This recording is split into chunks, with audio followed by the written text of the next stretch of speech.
Welcome to the Festival of Storytellers.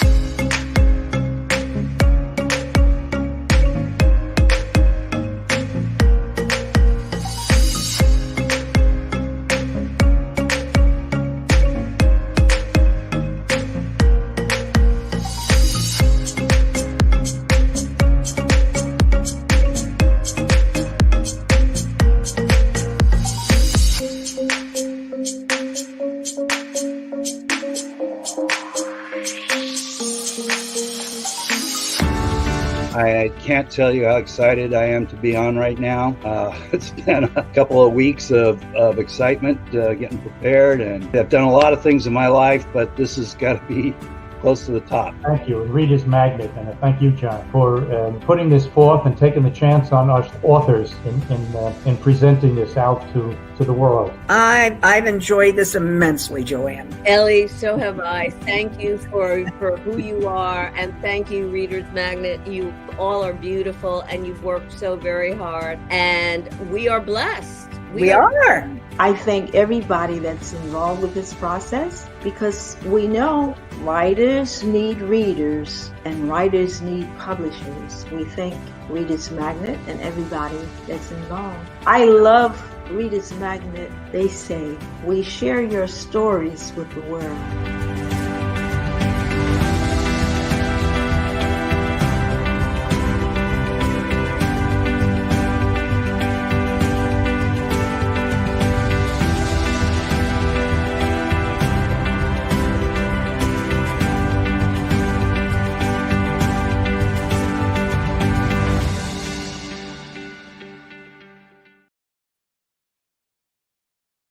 Hello,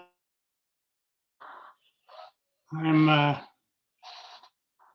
live here in Lacey, Washington, and I've just been writing books here a couple years now, and I'm very, very happy with what's going on. This is my first time in this setup. It makes me happy. The first book I've done was The Shadows of Sawtooth Ridge, which is this one right here. I'm not very good at props. And then the second one, which I have, which is basically from Beyond the Shadows of the Sawtooth Ridge. Both these books are of one family. The reason is I just felt that it's better this way. And it's interesting. I'm from Montana, eastern Montana, but I've also spent a lot of time around the Sawtooth Ridge area, fishing, hunting, and what they call team roping and cutting before moving and transferring out here to Seattle, Washington with Northwest Airlines. These are stories that we in the airlines over the years kind of gives you a little update on a few things. Is the first book I wrote is of a POW returning home from Vietnam after 4 years, finding out that his wife, his only true love, has passed away, leaving him with 2 children. He goes on to mention that he returns to Montana and the family ranch in the shadows of the Sawtooth Ridge, and brings his family with him. He continues on flying for the airline and commuting out of Great Falls, Montana to Seattle or wherever. It kind of gives his life through until he meets another gal, former gal that had been in love with him for 23 years of all things. And she kind of appears in the picture. But the second one, which is what we're talking about right now, is Beyond the Shadows of the Sawtooth Ridge. It's Joni's story. It's of Larry Becker's, the first person, Larry Becker's daughter. And she's entering the world of men. Very few women are in it at this particular time. She goes and attends the Naval Academy at Annapolis. She enters flight school in Florida and then continues on to flight school in Texas. She ends up being able to fly with her father his very last time when he retires. But along the way, she finds a couple loves, one in Texas, and then on the way home for a holiday weekend, she ends up running into one of her dad's friends, one of her father's friends, on the airplane going home to Montana to visit his parents for Christmas. The two decide to get together. Lord behold, he asked her if they had a dance, New Year's Eve dance at the base, which is Whidbey Island here in Washington, and she says yes, but I wasn't planning on going. He said, "Would you like to have an escort?" And Lord and behold, he shows up at the door one night, at the night, picking her up in a Navy officer's uniform. He is in reserves. But I'm pretty proud of these books. This morning I spent an hour and a half with our local writers. There are a few good ones in there, and I'm interested in how much they're learning and so forth along the route. So at this time, if you have questions, feel free to ask them. I learned the first time was editing the book. I have dyslexia, and I didn't do a very good job of editing the book. I now have a person that lives up the street from me who's a child psychologist. I've known for some time. He says, "I'll do your books for you." So I've learned to get an editor to help me along. Also, I've learned something else. There's so many people that's in our group, so to speak, in our general lives that do things on their own, like my cover of my book. If you can see that, has been done by a local person. She is. I worked with her at Griffin School District for some years, and she's a painter, and she has done a lot of artwork around the school. So I asked her to do these covers, and she did a mighty fine job on them. Anyone else coming around?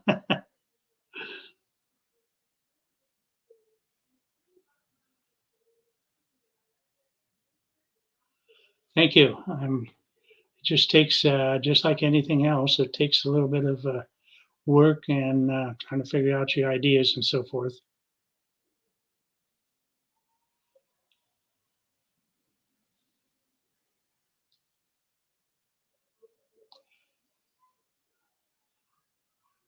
Life goes on no matter what you say or what you do.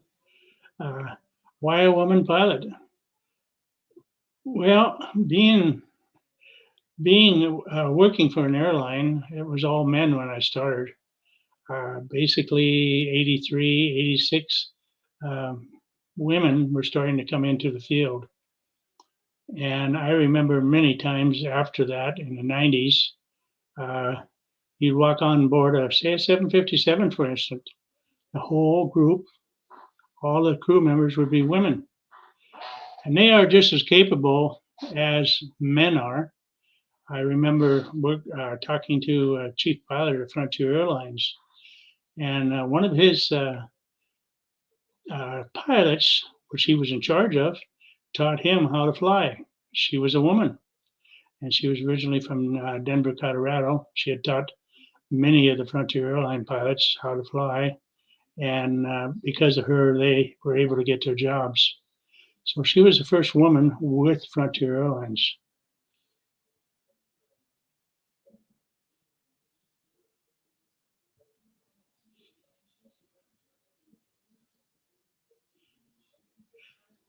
Nowadays, if you wish, I was kind of waiting for her. She is an inspiration. She is, yeah, she is the inspiration behind this book. she and another pilot is another inspiration, which means a whole lot. One of my people who started out in a bakery store, in a what they call, I guess, Safeway Bakery. Well, she was hired with Northwest Airlines, and now she had worked her up from a ticket agent to a reservation agent, and now she is a co-pilot on a 737. Excuse me, 737 for SkyWest Airlines. She's one of them. And then I have another person, which is this Frontier Airlines pilot, who was one of the first women in the Navy. So it's her daughter. It's a daughter, and I felt that this being the airline business, they are probably some of the best pilots in the world. Mother, daughter, and daughter sometimes, granddaughter sometimes. But it's a man's world. It was a man's world before. It was before that. And even Joni here had problems when the Desert Storm came along. They wouldn't allow women into the combat zone. So she had to change from a Prowler to a P-3A, which is basically a spy airplane, or it's loaded with all sorts of instruments. And they flew the perimeters of the combat zone in Desert Storm.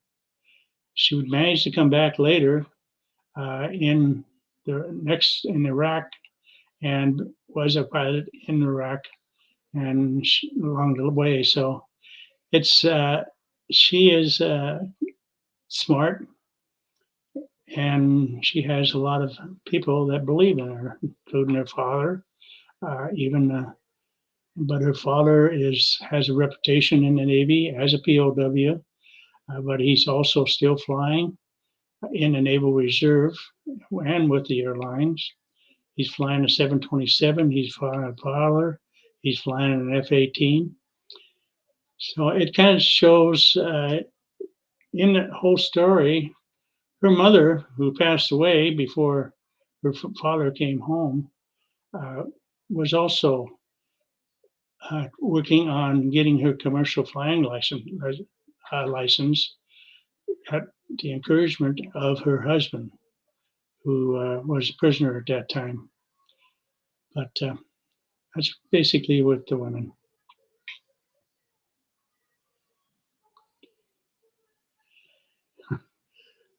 It's kind of interesting. I came up with the title because the Sawtooth Ridge, which is on the eastern slope of the Rockies Mountains, it's kind of romantic to me, I guess. As I said, I've spent a lot of time there when I was based in Great Falls, Montana, and if you look at the book itself, you'll find underneath that airplane is the real Sawtooth Ridge. It's the actual ridge that was painted by Rachel Firkins, and trying to get that so it looks halfway to you. It's the real Sawtooth Ridge, which actually is. And that gave me the idea, Sawtooth Ridge. I love the mountains. I love the Rockies. And a friend of mine who kind of introduced me to the eastern slope of the Rockies is buried in a place called Shota, Montana. And I had to laugh after the reception and everything, and we went to the burial when he was buried, and then we went back to the reception. And afterwards, with no people around, I came back to where he was buried at, and I looked at him. I looked at the mountains, and I kind of smiled to myself. Ron, you're buried looking at the front of the Rocky Mountains, aren't you? And I'm sure he said yes.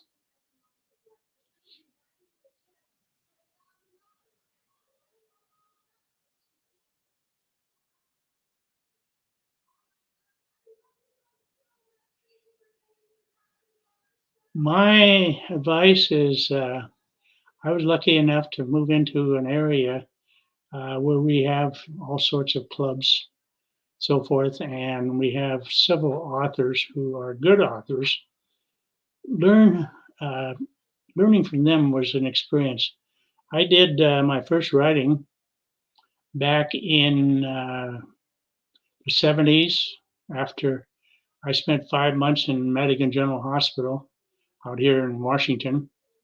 I didn't have anything much to do, so I spent a lot of time in the library. But I started writing at that particular time, and I wrote a long piece. But because a lot of people felt that my dyslexia, I would never make a good writer. So I just it kind of discouraged me a little. Well, it discouraged me a lot. So now I'm sitting here, didn't really have that much to do. My wife has Alzheimer's, so being at home, it gave me the inspiration. No, Bernie, you just maybe can really do this stuff. And the first book, yes, there are mistakes in it, grammar mistakes. And then the second book, when it came out, I was proud of it because then I had an editor to help me along. I I ended up with another publisher called Readers Magnet, who helped along a little bit. They don't give up on you, that's for sure.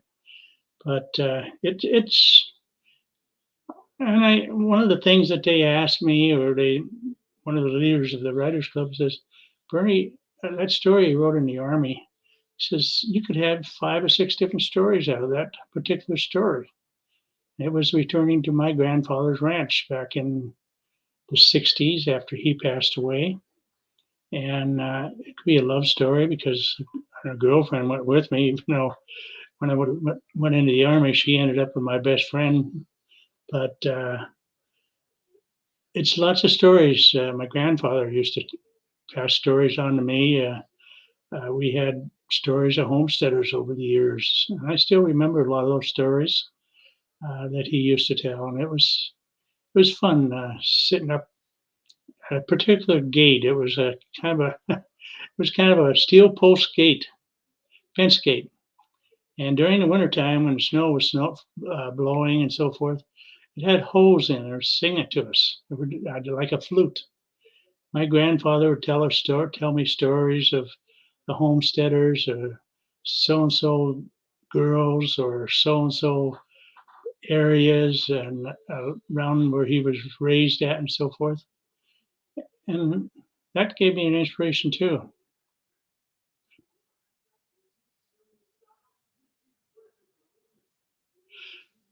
Thank you. It's best to. I just get the feeling it's if you can pick one particular subject, and build on that subject. And that's what I'm doing. This one family. The next book probably will not be well. It will be interesting, I believe anyhow. I'm a man. You can tell. I'm writing about a woman's story, and I'm hoping it gets out. And I'm hoping to find some women looking at it and saying, you're going to change this, Bernie. You got to do this, Bernie. It's of Larry Becker's second wife. Uh, she fell in love with Larry Becker when she was a junior in high school. Her and her father went up to the Becker family ranch. He was a cattle buyer, and she rode along with him that morning. And she met Larry Becker. For some reason along the way, life didn't just they didn't come together till late in life.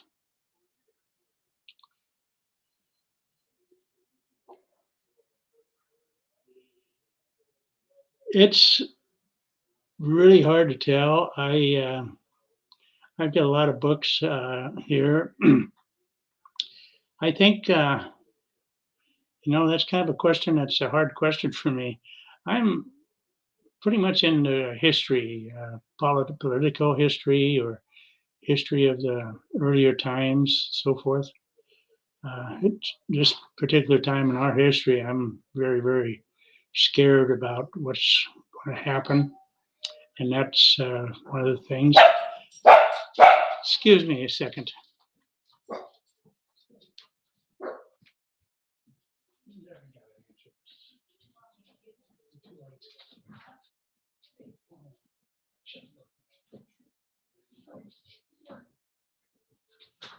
I'm sorry. Doorbell's ringing and everything else. Go ahead.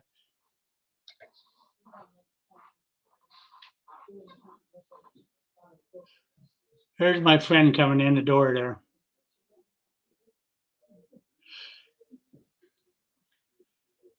Go ahead and ask questions. Yes, I'm a pet lover. We have a pet here called Lucy, rescue dog off the streets of Los Angeles, 9 years old. We also have a neighbor next door who's a pet of mine too, as he's looking at us through the window.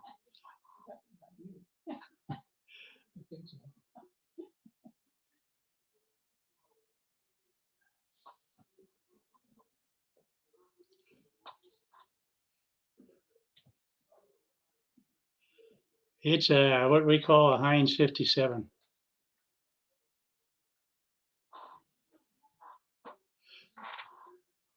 It's what we call a Heinz 57 here. It's kind of a terrier. One of the neighbors calls him a hobo dog. He looks like Lucy. She went to climb on my bed. She decided she didn't want me. And Jerry here is allergic to dogs, so she must know it. Maybe later on we'll see him.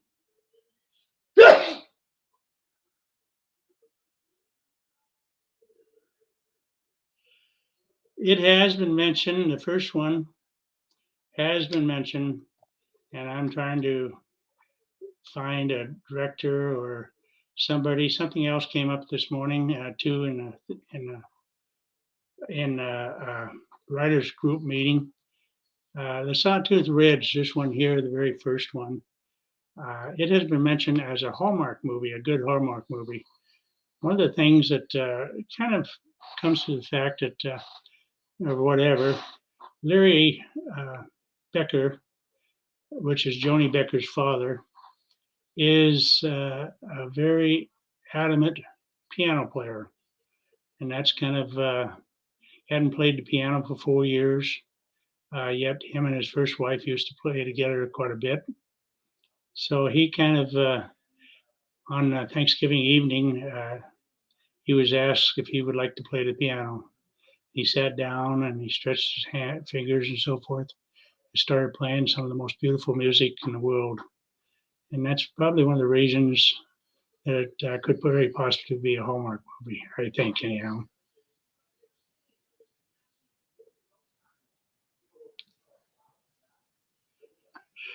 That is difficult. Larry, I had to figure out a name for him. Larry was one of our pilots. He lived up in that area and commuted to Minneapolis, St. Paul. Becker was just a name I pulled out of the air someplace. Dee Dee, I rode rodeo a little bit with a person named Dee Dee Deer, but I couldn't use that name, of course. So I figured out a name. She's in the book. She's her mother is a full-blooded Blackfoot Indian. Her father is German, and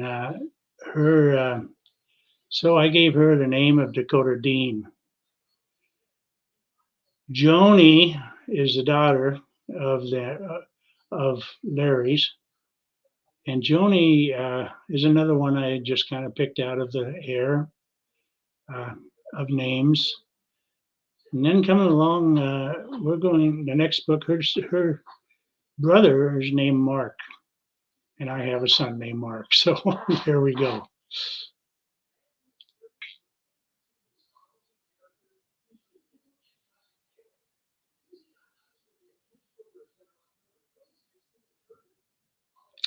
Any more questions?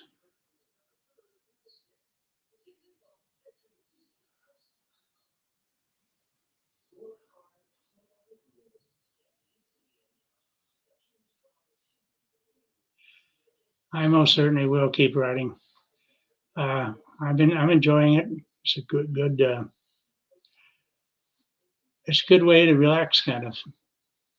And if you can continue on, you see me going down the walkway some days with my dog Lucy, and as my neighbor right behind us can tell you, I'm sometimes talking to myself. So he'll come up behind me and go boo, scare the living daylights out of me.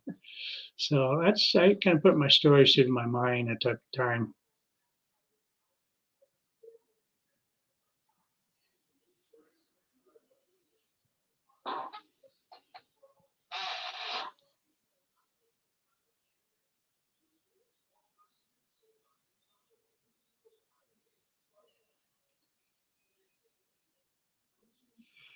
I was. It's one of the things that I did have my pilot's license, but I was not a pilot uh, for Northwest Airlines. And that's probably one of the reasons why uh, we have stories, and I have so many stories from long ago. Uh, as an airline management, where I was at, uh, I started out in Minneapolis, St. Paul back in 1967. In fact, I know my seniority is April 1st, 1967. I know the day I retired was December 31st, 2005 at 1:31 p.m. So it's the airline business is great. We have a lot of stories. I have a friend who worked with me, started with me in Great Falls. We spent hours on the uh, telephone just talking about our experiences. We were the very first, we handled the very first hijacking for money in Great Falls, Montana.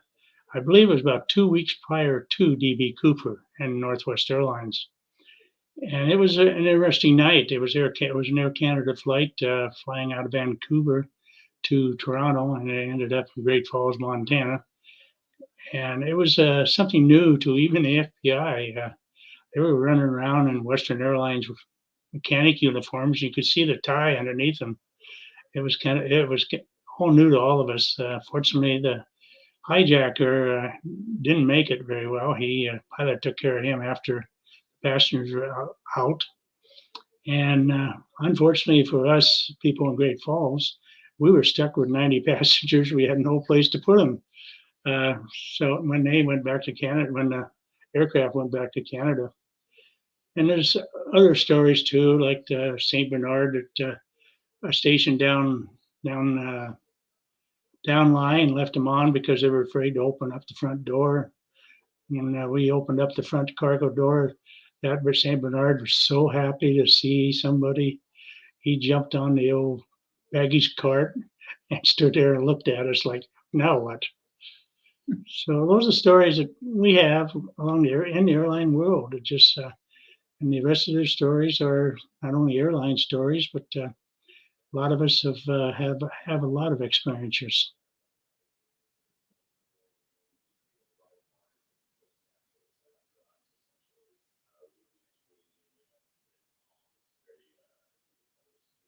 I guess the next one, if you want to go ahead.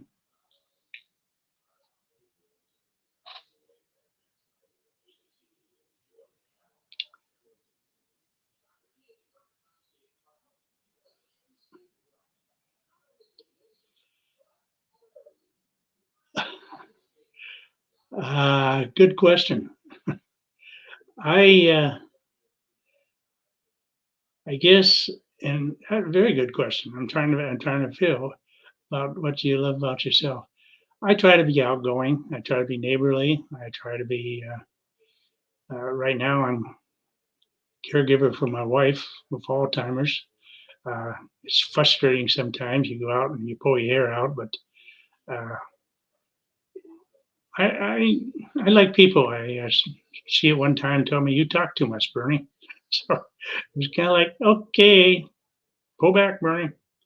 But yeah, I enjoy people. I really do.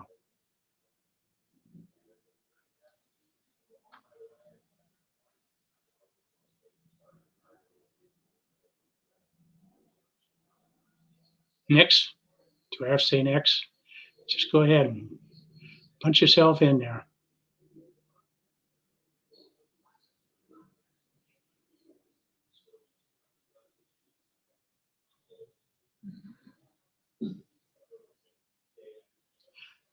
Do we have any more questions?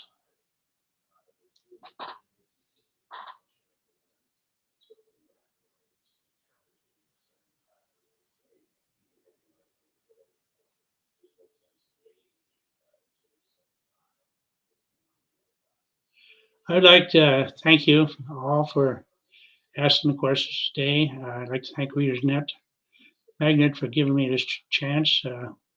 I've been to the Tucson Book Fair. It was quite interesting. I would like to go to a couple others, but being in the position I'm in, I can't really do it. I'm hoping that some people who I know along the way will say, hey, you know, Bernie, I want to get this in a movie, or I want to do something else with you. So I'd like to thank everybody for asking questions today. And if this is the nobody else has any questions, I suppose I probably should sign off and let somebody else have the floor.